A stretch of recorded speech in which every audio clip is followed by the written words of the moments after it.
আসসালামু আলাইকুম রহমতুল্লাহ। একটু ভারত নিয়ে কথা বলি, এই জন্য ভারতের দালাল, দোসর, ভারতের বাসিন্দা এসব গালিগালাজও শুনতে হয়। কিন্তু সত্যিকার অর্থে আমি কাউকে ঘৃণা করি না, সকলকে ভালোবাসি। আর সর্বাগ্রে ভালোবাসি নিজের মাতৃভূমি বাংলাদেশকে। এজন্য কিছু অপ্রিয় সত্য কথা বলে দেই, যেটা মানুষ বলতে চায় না।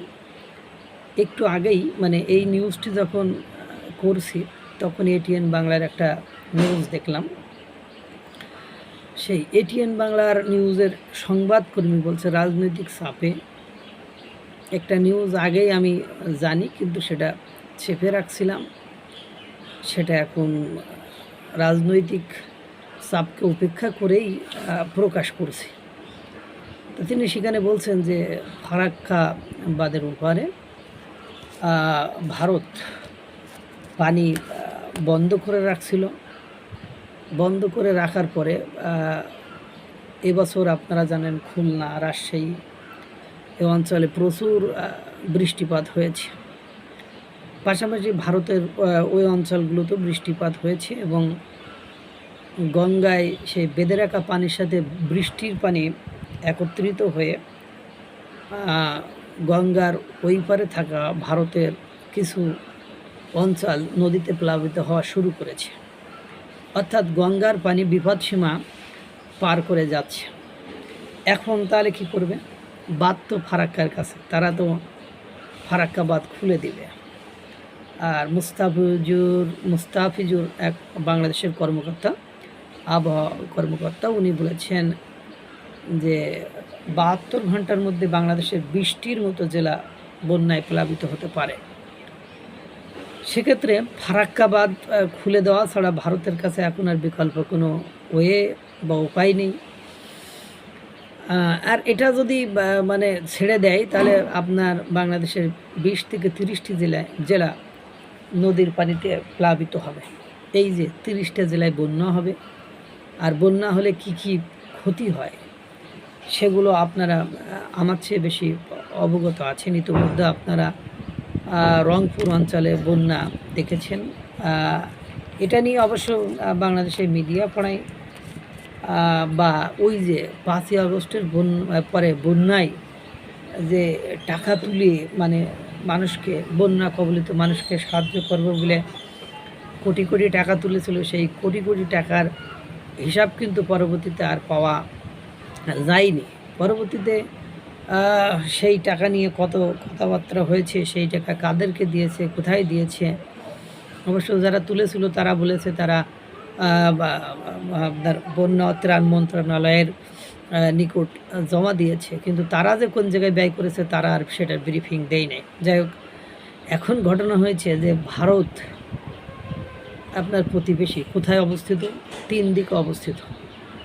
যখন আপনি আপনার চেয়ে শক্তিশালী রাষ্ট্রের সাথে ধাক্কাধাক্কি করবেন বা বেশি সাহস দেখাবেন, বেশি জোরাজুরি করবেন, বেশি চোখ রেখে কথা বলার চেষ্টা করবেন, তখন তারা আপনাকে বিভিন্ন স্টাইলে, সিস্টেমে বিপদে ফেলতে চাইবে।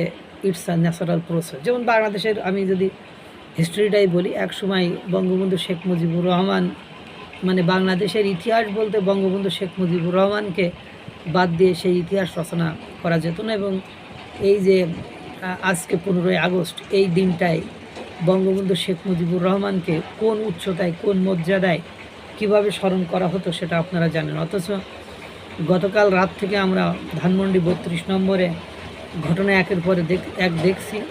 এবং ইভেন এরকমও দেখলাম একটা কালো গরুর গায়ে বাকশাল লিগে সেই কালো গরু জবাই করে আনন্দ ফুর্তি করা হবে, সেটাও দেখেছি। কালকে রাতে ধানমন্ডিতে রাত 11টার দিকে কালো টি শার্ট পরা পোলাপান ডিজে পার্টি ধানমন্ডি 32 নম্বরে বঙ্গবন্ধুর মৃত্যুতে তারা উৎফুল্ল, উচ্ছ্বসিত, আনন্দিত।